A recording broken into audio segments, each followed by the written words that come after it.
my story is my story, but it's my slides are not as colorful as everyone used. The slides were, of course, beautiful. And I must say that they shared the story on the screen. So, but I will try to share it in my words. So here goes my time. I'm also putting the alarm on.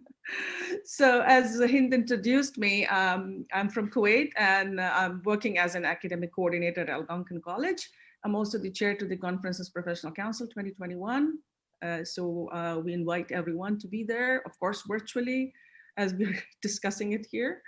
And so I've been asked to share my story. So this is the side of my story. It all started, I think, around March, but before we started, I would like to share how we were dealing with the technology that we are all talking about, how we shifted to online learning. So I will talk a little bit about the Algonquin College practices. Before the pandemic, we were using a little bit of technology in the sense that we were using the college LMS for all our sharing and dispensing of information. We also use ebooks at the foundation program. So our students had some kind of exposure to technology, but of course not the synchronous kind of technologies that we are using now. We also had included some kind of computer literacy skills in the new English and Skills Foundation program to improve the academic skills for our learners. And besides that, we were also trying to have frequent attempts at including online assessments. Some of them, of course, failed, but we were trying. Okay, so how it all started. The news of the COVID-19 outbreak in China came to us somewhere around January. And this is exactly the same time when we had organized an ELT symposium. And my friend George, of course, who is also here as one of the EFL talker, he was the keynote speaker. And this was the time when we were trying to establish the TESOL Gulf that you all are aware of. And what's so funny is that we were thinking that the outbreak is going to be limited in China, and we were discussing how China has been able to come up with such wonderful measures. Hardly had we known that it's going to take the whole world and all of us are going to be struck wherever we are. But then we heard the news that we have to be, we have a small, we have to stay at home for 2 weeks or maybe more or less. And we heard that these neighboring countries in the Middle East have also started to think that they should extend the semesters and the teaching should be all online. We were waiting for the instructions from our institution, and finally the decision came that at least this particular semester, which was the spring semester, had to be online, which led to a lot of ambiguity and anxiety. We were not sure what we are going to do, how we're going to do it, but we were started to getting ready. Then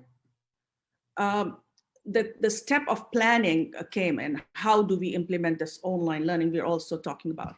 So we started looking for different kinds of platforms for synchronous teaching. And since we are a branch campus of Algonquin, Ottawa, so we take all the instructions from Ottawa. So the instructions, of course, were very clear that we had to use Zoom as one of the recommended applications.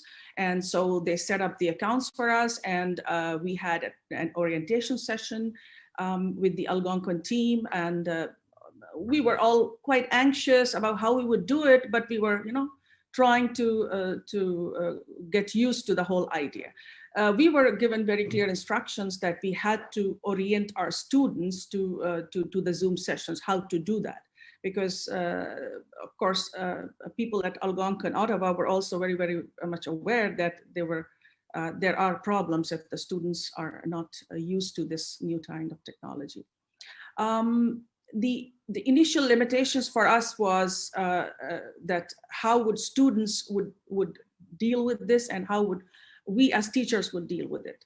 But I think we were able to deal with it in a better way, because maybe we were using some part of technology, some form of technology in our in our institution. And peer support was one good factor that really helped us learn from each other. So we set up Zoom sessions where we trained with each other and we learned from each other, the instructors and everyone. This really helped us. And it was also made clear amongst the groups that we have to have very clear communication with students, because really crucial for any kind of online learning to be successful. It was also planned that we will have a good balance of synchronous and asynchronous learning. The student transition was surprisingly better and smoother than expected. Maybe it could have been due to the fact that we had been using some kind of technology, and I, for myself, used a lot of digital tools, Google Docs and other things in my classes. So students were somewhat familiar.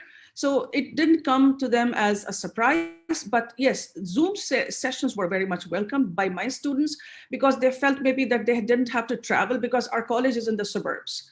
So now they didn't have to travel and they could learn at their own pace. So the initial sessions of the students, they really welcomed this. And I've been using some other digital tools in my classes, which really as supportive tools with the Zoom. So they really enjoyed. So I was using Edmodo, Kahoot, and Prezi. Earlier, pre-pandemic also, I added Prezi video to the Zoom session, which is a really good feature. You must all try it. We realized that there's a strong need for synchronous and asynchronous combination of learning.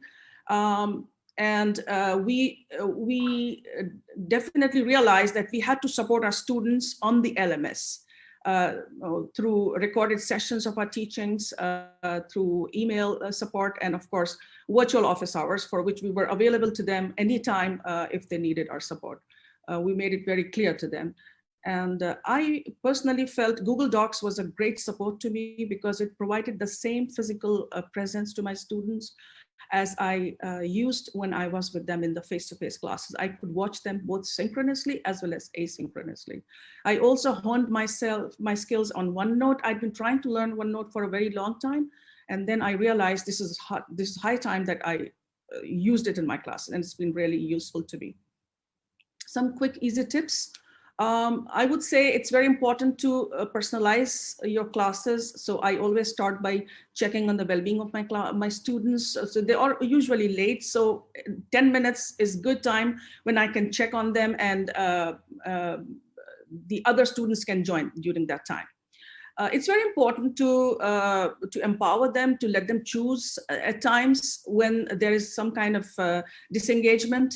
And it's always good to have some kind of clear guidelines and deadlines to show them when to expect their assignments and all those things, to make them more respect the time and to help them organize.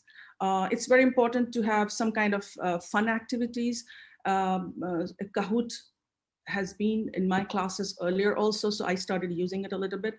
I recently started using role play, because I'm also teaching business at times. So I find it's really useful when we use role play. Whatever you teach in theory, then you make them do it in a role play. And the students, they really love it, because we let them be in breakout rooms to prepare for the role plays, and they love it. We also felt that it was important to have more formative assessments rather than summative assessments, because there's no way to stop students from cheating.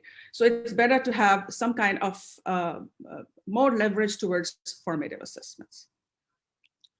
The most difficult thing for us was to align ourselves on assessments, because cheating couldn't be stopped. There was more cheating, despite the fact we tried to watch over them. They always outsmarted us.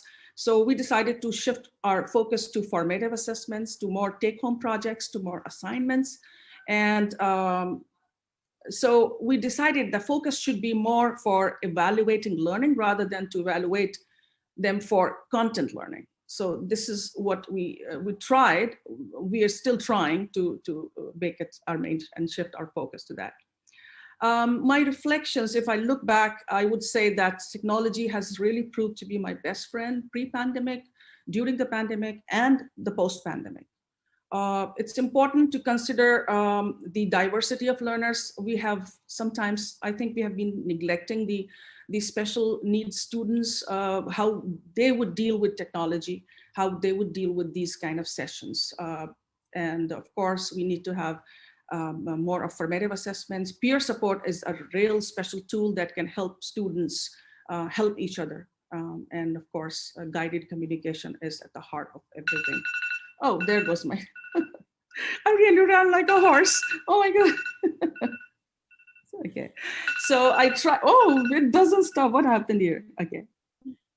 So I hope I've been able to communicate because the time was really short, but I tried to convey what I did, how I dealt with it. This is my contact, and thank you so much for listening to me.